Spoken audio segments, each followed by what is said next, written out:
ಈ ಕಾರ್ಯಕ್ರಮದ ಸಹ ಪ್ರಾಯೋಜಕರು in your kitchen every day. Insta Hot, your family friend. ITCಯ ವೆವೆಲ್ ಆಕ್ಟಿವ್ ಫೇನ್ ಸದಾ ಬೆಂಬಿಡದ ಸಂಗಾತಿ.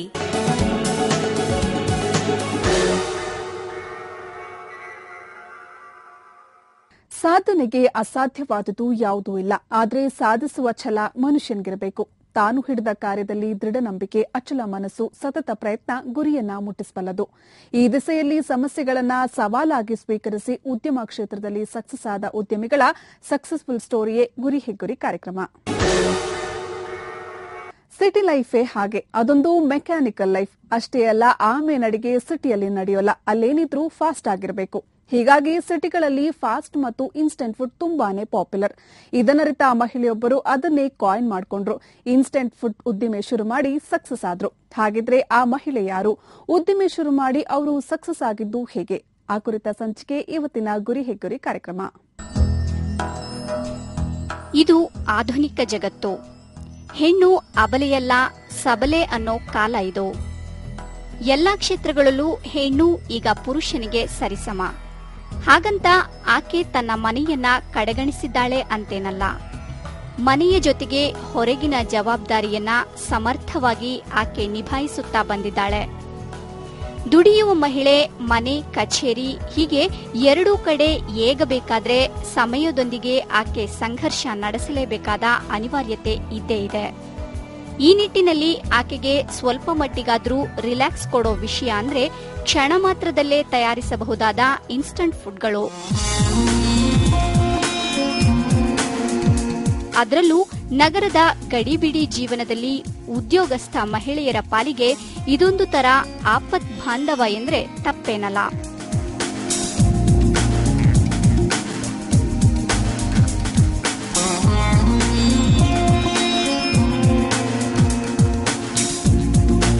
ದಿನದಿಂದ ದಿನಕ್ಕೆ ಇನ್ಸ್ಟೆಂಟ್ ಫುಡ್ಗಳಿಗೆ ಬೇಡಿಕೆ ಹೆಚ್ಚುತ್ತಾ ಇದೆ.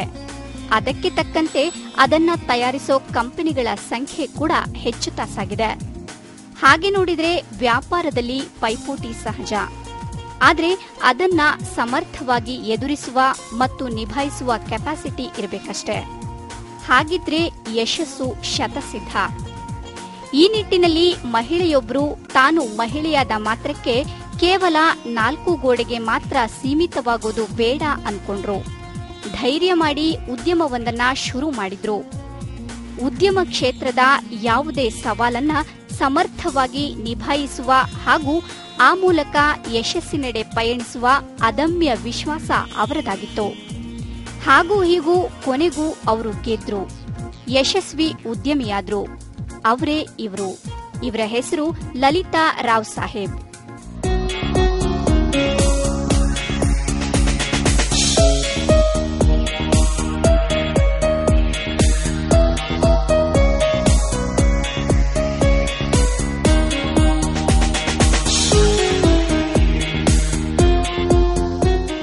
ಲಲಿತಾ ರಾವ್ ಸಾಹೇಬ್ ಅವರ ತಂದೆ ಮೂಲತಃ ಉಡುಪಿ ಜಿಲ್ಲೆಯವರು, ಕೃಷಿಕರು. ಆದ್ರೆ ಅದನ್ನೇ ನಂಬಿ ಬದುಕು ನಡೆಸಲಾಗದು ಎಂದು ಅನೇಕ ವರ್ಷಗಳ ಹಿಂದೆಯೇ ತಮಿಳುನಾಡಿಗೆ ವಲಸೆ ಹೋಗಿ ಅಲ್ಲಿಯೇ ನೆಲೆ ಕಂಡುಕೊಂಡಿದ್ರು. ತಮಿಳುನಾಡಲ್ಲಿ ಹೋಟೆಲ್ ಫಸ್ಟ್ ಮಾಡಿದ್ರು. ಮತ್ತೆ ಹೋಟೆಲ್ ಬಿಸ್ನೆಸ್ ಅಲ್ಲಿ ಅಣ್ಣ ತಮ್ಮಂದಿರು ಸೇರಿ ಹೋಟೆಲ್ ಮಾಡಿದ್ರು. ಅದರಲ್ಲಿ ಮತ್ತೆ ಇದು 1970s ಮುಂಚೆ ಸ್ವಲ್ಪ ಎಮರ್ಜೆನ್ಸಿ ಟೈಮ್ ಅಲ್ಲ, ರೇಷನ್ ಸಿಗೋದು ಅದೆಲ್ಲ ಪ್ರಾಬ್ಲಮ್ ಆಗಿತ್ತು.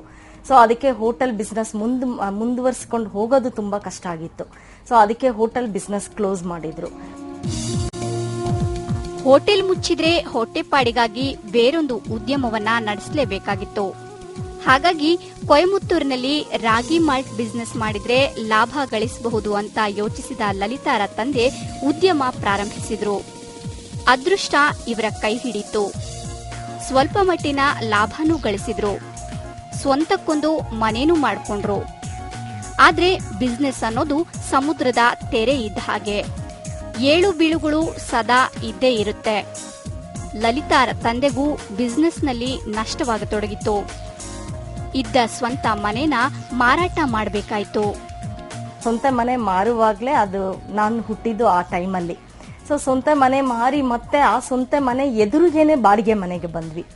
ಸೊ ಇವಾಗ ಮುಂದೆ ನಮ್ದು ಸ್ವಂತ ಮನೆ ದೊಡ್ಡ ಮನೆ ಇದ್ದು ಅಲ್ಲೇ ಬಾಡಿಗೆಗೆ ಬರಬೇಕಾದ್ರೆ ಮನಸ್ಸಲ್ಲಿ ಬಂದು ಅದು ತುಂಬ ಗಟ್ಟಿ ಮನಸ್ಸು ಬೇಕು.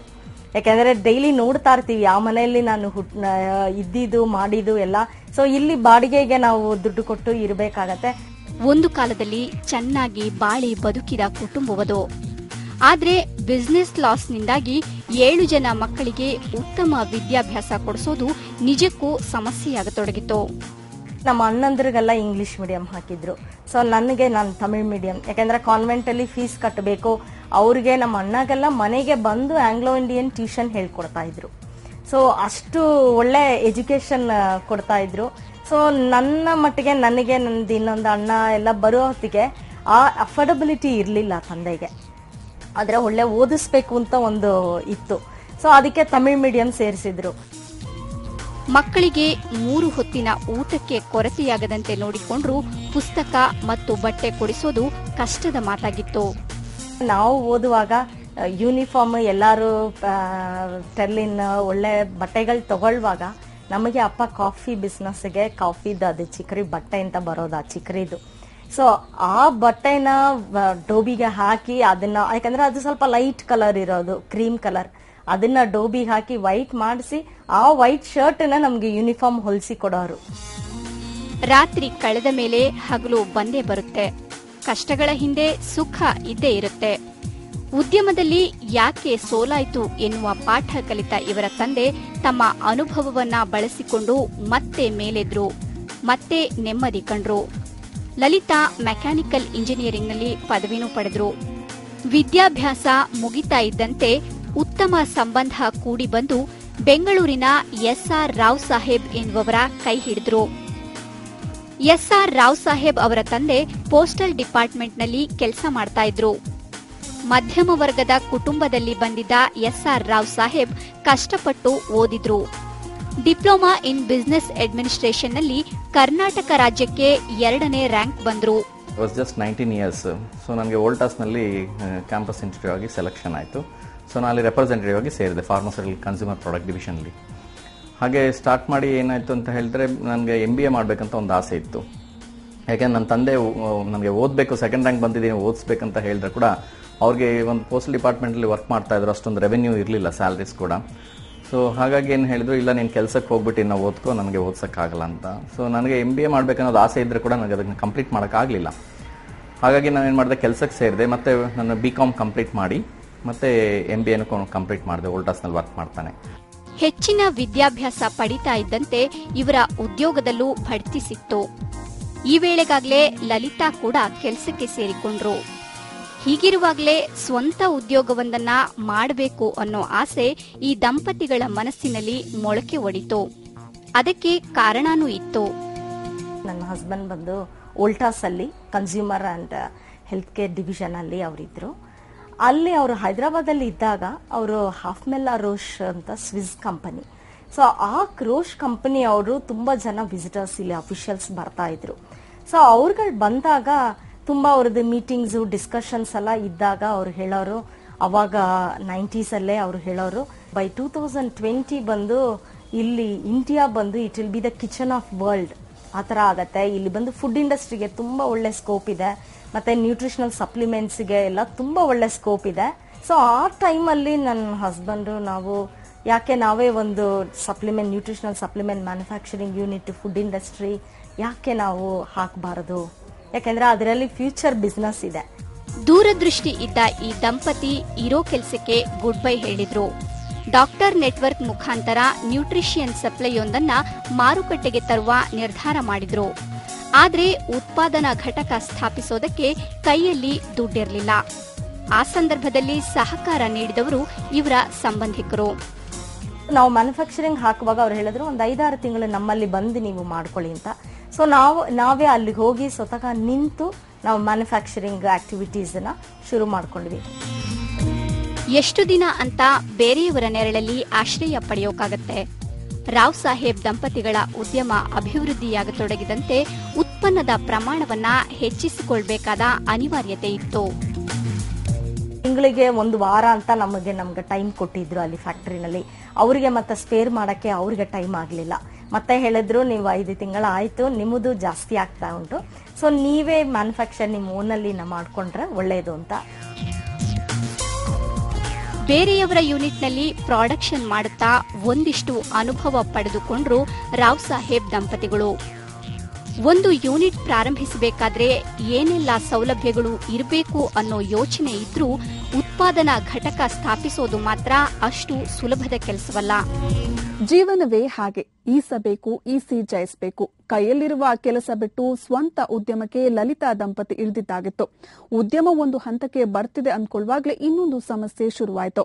ಉತ್ಪಾದನಾ ಘಟಕ ಸ್ಥಾಪಿಸಲು ಕೈಯಲ್ಲಿ ಬಿಡಿಗಾಸೂ ಇರಲಿಲ್ಲ.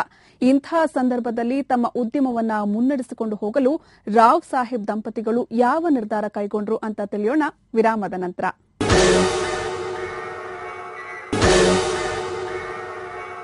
ಹೆಣ್ಣು ಕುಟುಂಬದ ಕಣ್ಣು ಅಂತಾರೆ. ಕಷ್ಟ ಬಂದಾಗ ತನ್ನ ಕುಟುಂಬಕ್ಕಾಗಿ ಆಕೆ ಎಂತಹ ತ್ಯಾಗಕ್ಕೂ ಸಿದ್ಧಳಾಗ್ತಾಳೆ. ಇದಕ್ಕೆ ಲಲಿತಾ ರಾವ್ ಸಾಹೇಬ್ ಕೂಡ ಹೊರತಾಗಿಲ್ಲ. ತನ್ನ ಆಭರಣಗಳನ್ನ ಮಾರಿ ಬಂದ 35,000 ರೂಪಾಯಿ ಜೊತೆಗೆ ಅಕ್ಕನಿಂದ 20,000 ಸಾಲ ಪಡೆದು ಉದ್ಯಮಕ್ಕೆ ಬಂಡವಾಳ ಹೂಡಿದ್ರು.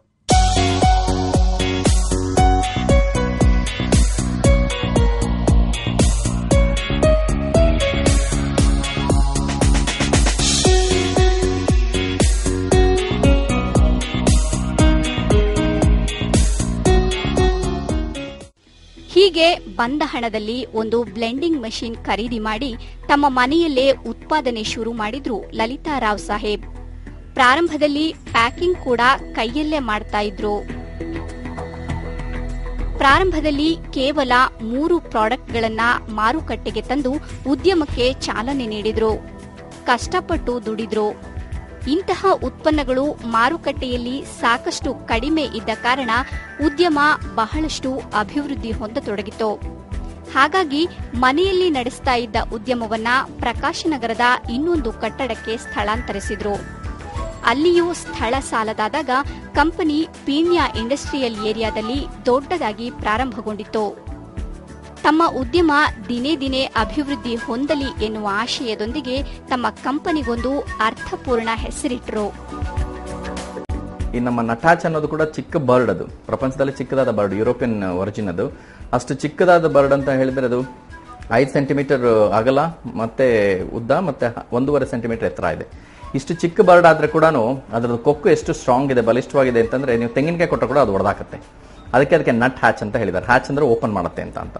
ಸೊ ನಾವು ಕೂಡ ನಮ್ಮ ಕಂಪ್ನಿ ಸ್ಟಾರ್ಟ್ ಮಾಡುವಾಗ ಅದೇ ಒಂದು ಉದ್ದೇಶ ಇದೆ. ನಾವು ಚಿಕ್ಕದಾಗಿದ್ರು ಚಿಂತೆ ಇಲ್ಲ, ಬಟ್ ನಮ್ಮ ಕ್ವಾಲಿಟಿ ಸ್ಟ್ರಾಂಗ್ ಆಗಿರ್ಬೇಕು ಅಂತ. ಹೀಗೆ ಉದ್ಯಮ ಅಭಿವೃದ್ಧಿ ಹೊಂದುತ್ತಿದ್ದಂತೆ ತಾವು ಕ್ರಿಯಾಶೀಲವಾಗಿ ಏನನ್ನಾದರೂ ಮಾಡಬೇಕು, ಹೊಸ ಹೊಸ ಉತ್ಪನ್ನಗಳನ್ನ ಮಾರುಕಟ್ಟೆಗೆ ಬಿಡಬೇಕು ಎನ್ನುವ ಯೋಚನೆ ರಾವ್ ಸಾಹೇಬ್ ದಂಪತಿಗಳಿಗೆ ಬಂತು. 2002 ನಲ್ಲಿ ಏನ್ ಮಾಡಿದ್ವಿ, ನಾವು ಜನಗಳಿಗೆಲ್ಲ ಕಾಫಿ ಇಷ್ಟಪಡ್ತಾರೆ. ಆಗಿಂದ ನಮ್ಗೆ ಏನಂತಂದ್ರೆ ಇಬ್ಬರಿಗೂ ನಾವು ಏನಾದ್ರೂ ಒಂದು ಕ್ರಿಯೇಟಿವ್ ಆಗಿ ಹೊಸ ತರ ಮಾಡಬೇಕು, ಎಲ್ಲಾರ್ದು ಇರೋ ತರ ನಾವು ಮಾಡಬಾರ್ದು ಅಂತ. ಸೊ ಆ ರೀತಿ ನಾವು ಏನ್ ಮಾಡಿದ್ವಿ, ಕೆಫೆನ್ ಬೇಸ್ ಇಟ್ಬಿಟ್ಟು ಕಾಫಿ ನ್ಯೂಟ್ರಿಷನ್ ಸಪ್ಲಿಮೆಂಟ್ ಇನ್ ಕಾಫಿ ಟೇಸ್ಟ್ ತಂದ್ವಿ. ಅದು ಒಂದು ಪ್ರಪಂಚದಲ್ಲಿ ಫಸ್ಟ್ ಟೈಮ್. ಅದು ನಿಮಗೆ ಕುಡಿಯೋ ಕಾಫಿ ತರ ಇರುತ್ತೆ, ಬಟ್ ಅದು ಫುಲ್ಲಿ ನ್ಯೂಟ್ರಿಷನ್ ಸಪ್ಲಿಮೆಂಟ್. ಸೊ ಇದು ತಗೊಂಡ್ ಬಂದ್ವಿ. ಇದು ಮಾರ್ಕೆಟ್ ಅಲ್ಲಿ ಇನ್ನೂ ಚೆನ್ನಾಗಿ ನಮಗೆ ಹೆಸರು ಕೊಡಕ್ ಸ್ಟಾರ್ಟ್ ಮಾಡ್ತಾರೆ. ಕಾಲ ಯಾವತ್ತೂ ಒಂದೇ ತರ ಇರೋದಿಲ್ಲ. ಎಲ್ಲವೂ ಚೆನ್ನಾಗಿದೆ ಎನ್ನುವಾಗಲೇ ಏನಾದ್ರೊಂದು ಸಮಸ್ಯೆ ಎದುರಾಗುತ್ತೆ. ಇವರ ಉದ್ಯಮಕ್ಕೂ ಕೂಡ ಊಹಿಸದೇ ಇದ್ದಂತಹ ಆಘಾತವೊಂದು ಎದುರಾಯಿತು. 2003 ನಲ್ಲಿ ಐಟಿ ಮತ್ತೆ ಬಿಪಿಒ ಕಾನ್ಸೆಪ್ಟ್ ತುಂಬಾ ಮುಂದೆ ಬರಕ್ ಸ್ಟಾರ್ಟ್ ಆಯ್ತು. 15,000 ರೂಪಾಯಿ 20,000 ರೂಪಾಯಿ ಸಡನ್ ಆಗಿ ಸಂಬಳ ಸಿಗಕ್ಕೆ ಸ್ಟಾರ್ಟ್ ಆಯ್ತು. ಸೊ ಯಾರ 3-4 ಸಾವಿರ ರೂಪಾಯಿ ಕಷ್ಟ ಪಡಬೇಕು, ಬೆಳಗ್ಗೆಯಿಂದ ಬಿಸಿಲಲ್ಲಿ ಒದ್ದಾಡಬೇಕು, ಇದೆಲ್ಲ ಬಿಟ್ಬಿಟ್ಟು ಏನಾದ್ರು ಸೇಲ್ಸ್ ರೆಪ್ಸ್ ಎಲ್ಲ ಸಡನ್ ಆಗಿ ಬಿಟ್ಟು ಬೇರೆ ಹೋಗ್ಲಿಕ್ಕೆ ಸ್ಟಾರ್ಟ್ ಮಾಡಿದ್ರು. ಆಗ ನಮಗೆ ಮಾರ್ಕೆಟ್ ಅಲ್ಲಿ 35 ಲಕ್ಷ ರೂಪಾಯಿ ಅಷ್ಟು ಮಾರ್ಕೆಟ್ ಅಲ್ಲಿ ಸ್ಟಾಕ್ಸ್ ಕೂಡ ಇತ್ತು. ಅದನ್ನ ಮಾರ್ಕೆಟ್ ಮಾಡಕ್ಕಾಗ್ಲಿಲ್ಲ. ಮತ್ತೆ ಅದು ವಾಪಸ್ ಕೊಡೋದಕ್ಕೂ ಸುಮಾರು ಜನ ಹಿಂದೇಟ್ ಹಾಕ್ಬಿಟ್ಟು ನಮಗೆ ಸುಮಾರು ದುಡ್ಡು ಅದರಲ್ಲಿ ಲಾಸ್ ಆಯ್ತು. ನೀರಿಗೆ ಇಳಿದಾಗಿದೆ. ಇನ್ನು ಮುಂದೆ ಚಳಿಯ ಹಂಗೇನು? ಪ್ರಾರಂಭಿಸಿದ ಉದ್ಯಮವನ್ನ ಹೇಗಾದ್ರೂ ಮಾಡಿ ಮುಂದೆ ತೆಗೆದುಕೊಂಡು ಹೋಗಲೇಬೇಕು. ಅದಕ್ಕಾಗಿ ಬೇರೊಂದು ಉಪಾಯವನ್ನ ಕಂಡುಹಿಡಿದ್ರು ರಾವ್ ಸಾಹೇಬ್. ಸೊ ಅದಕ್ಕೆ ಏನ್ ಮಾಡಿದ್ವಿ, ಕಾಂಟ್ರಾಕ್ಟ್ ರಿಸರ್ಚ್ ಅಂಡ್ ಮ್ಯಾನುಫ್ಯಾಕ್ಚರಿಂಗ್ ಅಂತ ಒಂದು ಕಾನ್ಸೆಪ್ಟ್ ನ ತಗೊಂಡ್ ಬಂದ್ವಿ. ಅದನ್ನ ಶಾರ್ಟ್ ಆಗಿ ಕ್ರಾಮ್ ಅಂತ ಹೇಳ್ತೀವಿ. ಅದು ಫುಡ್ ಇಂಡಸ್ಟ್ರಿಯಲ್ಲಿ ತುಂಬಾ ರೇರ್ ಇಂಡಿಯಾನಲ್ಲಿ ಆಗಿನ ಟೈಮಲ್ಲಿ. ಸೊ ಆ ಟೈಮಲ್ಲಿ ನಮ್ಗೆ ಏನಾಯ್ತು ಅಂತ ಹೇಳಿದ್ರೆ, ಈ ITC ಮತ್ತೆ ಈ ತರ ಸುಮಾರು ಕಂಪನಿಯವರು ಫುಡ್ ಇಂಡಸ್ಟ್ರಿಗೆ ಎಂಟ್ರ್ ಆಗ್ತಾ ಇದ್ರು.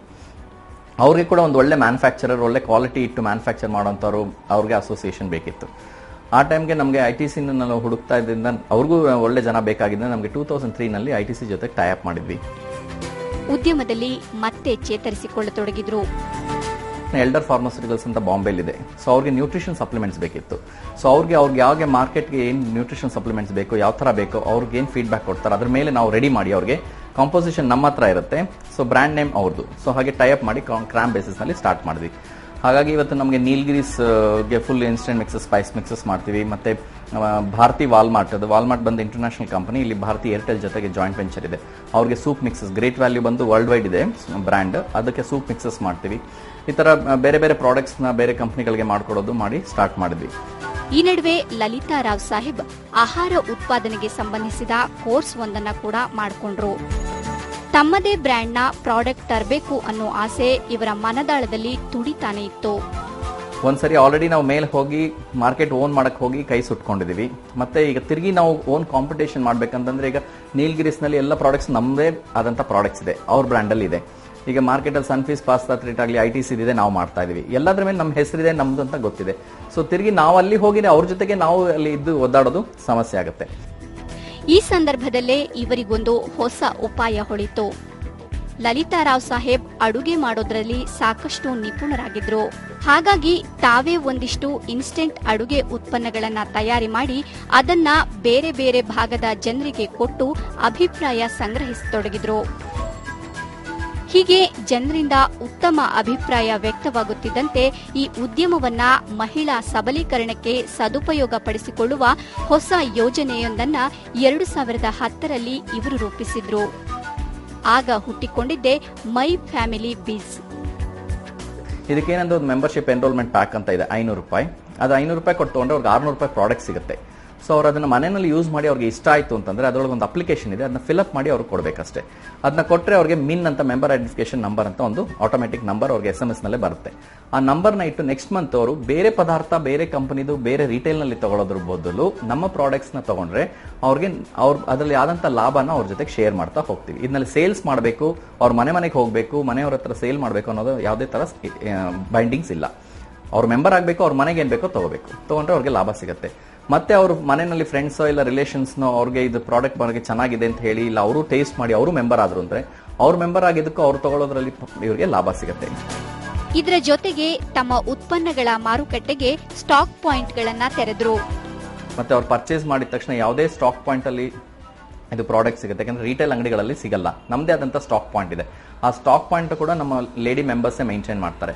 ಯಾಕಂದ್ರೆ ಗಂಡ ಮತ್ತೆ ಮಕ್ಕಳು 10 ಗಂಟೆ ಮೇಲೆ ಮನೆಯಿಂದ ಆಚೆ ಹೋಗಿರ್ತಾರೆ. ಇವ್ರೇನ್ ಮಾಡೋದು ಮನೇಲಿ ಕೂತ್ಕೊಂಡು, ಆ ಟೈಮಲ್ಲಿ ಅವ್ರು 10 ಗಂಟೆಯಿಂದ 3 ಗಂಟೆ ತನಕ ಫ್ರೀ ಇರ್ತಾರೆ. ಆ ಟೈಮಲ್ಲಿ ಸ್ಟಾಕ್ ಪಾಯಿಂಟ್ ಆಗಿ ಆಪರೇಟ್ ಮಾಡಬಹುದು.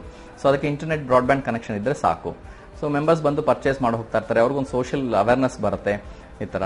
ಸೊ ಆ ಸ್ಟಾಕ್ ಪಾಯಿಂಟ್ಸ್ ಮತ್ತೆ ಸಾಯಂಕಾಲ 5:30 8:00. ಸೊ ಮಕ್ಕಳು ಮನೆಗೆ ಬಂದ ಟೈಮಲ್ಲಿ ಅವರು ಫ್ರೀ ಆಗಿರ್ಬೇಕು 3 ರಿಂದ 5:30. ಅದಾದ್ಮೇಲೆ ಮತ್ತೆ ಸ್ಟಾರ್ಟ್ ಮಾಡೋದು. ಈ ತರ ಸ್ಟಾಕ್ ಪಾಯಿಂಟ್ಗಳು ಕೂಡ ಒಂದೊಂದು 2000 ಹೌಸಸ್ಗೆ ಇಲ್ಲ 1.5 ಕಿಲೋಮೀಟರ್ ಡಿಸ್ಟೆನ್ಸ್ ನಮ್ಮದೇ ಆದಂತ ಸ್ಟಾಕ್ ಪಾಯಿಂಟ್ ಇದೆ. ಅದರಿಂದ ನಮ್ಮ ಪ್ರಾಡಕ್ಟ್ಸ್ ಎಲ್ಲೂ ಮಾರ್ಕೆಟ್ ಅಲ್ಲಿ ಸಿಗೋದಿಲ್ಲ. ಈ ಹೊಸ ಕಲ್ಪನೆ ದಿನೇ ದಿನೇ ಯಶಸ್ವಿಯಾಗತೊಡಗಿತು. ಪ್ರಾರಂಭದಲ್ಲಿ ಬೆರಳೆಣಿಕೆಯಷ್ಟು ಜನ ಈ ಉದ್ಯಮದಲ್ಲಿ ಪಾಲ್ಗೊಂಡ್ರೆ ಬರಬರುತ್ತಾ ಇದರಲ್ಲಿ ಆಸಕ್ತಿ ತೋರಿಸುವವರ ಸಂಖ್ಯೆ ಹೆಚ್ಚಾಗತೊಡಗಿತು. ಈಗ ಸುಮಾರು 8,000 ಮಹಿಳೆಯರು ಮೈ ಫ್ಯಾಮಿಲಿ ಬಿಸ್ನ ಸದಸ್ಯರಾಗಿದ್ದಾರೆ. ಕರ್ನಾಟಕ, ಆಂಧ್ರ,